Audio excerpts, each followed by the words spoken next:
Hello. Guten Tag und Grüß Gott. Today is, well, in Germany it would have been Christmas Day, but it's not Christmas Day. Today is 12/24, 2022, and it is a Saturday. So the Christmas time has fallen onto the weekend, which is really kind of nice in a way, isn't it?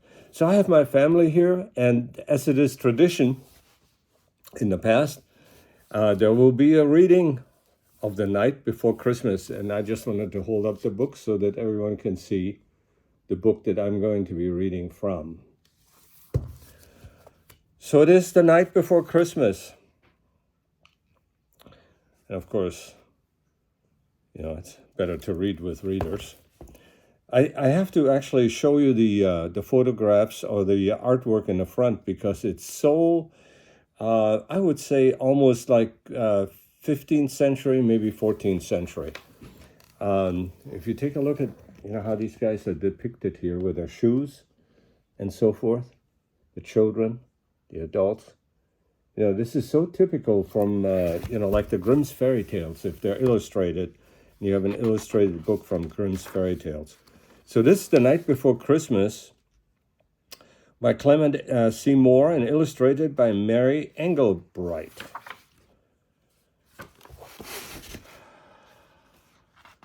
And it is for Will, the Christmas boy. Okay. So it was the night before Christmas when all through the house not a creature was stirring, not even a mouse. The stockings were hung by the chimney with care in hopes that St. Nicholas soon would be there. The children were nestled all snug in their beds, while visions of sugar plums danced in their heads, and Mama in her kerchief and I in my cap had just settled down for a long winter's nap.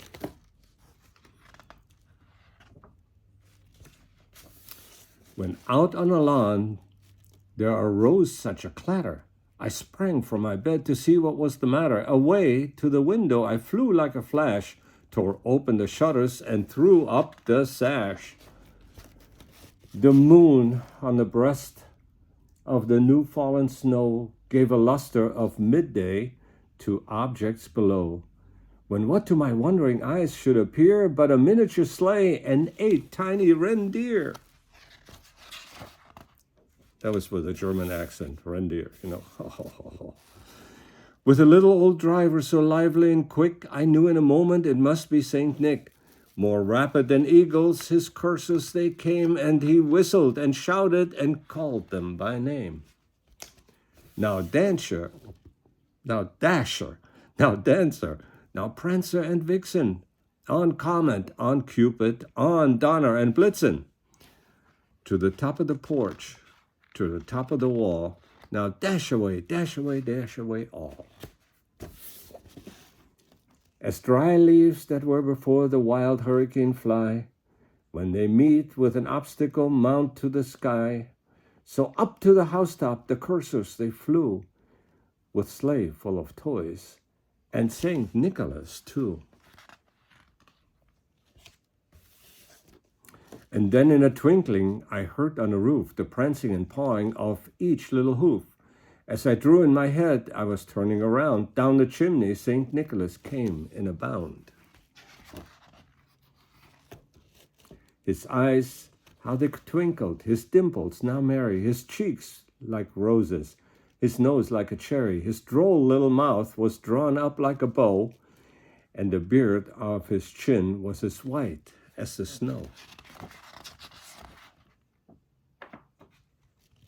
The stump of a pipe he held tight in his teeth, and the smoke it encircled his head like a wreath.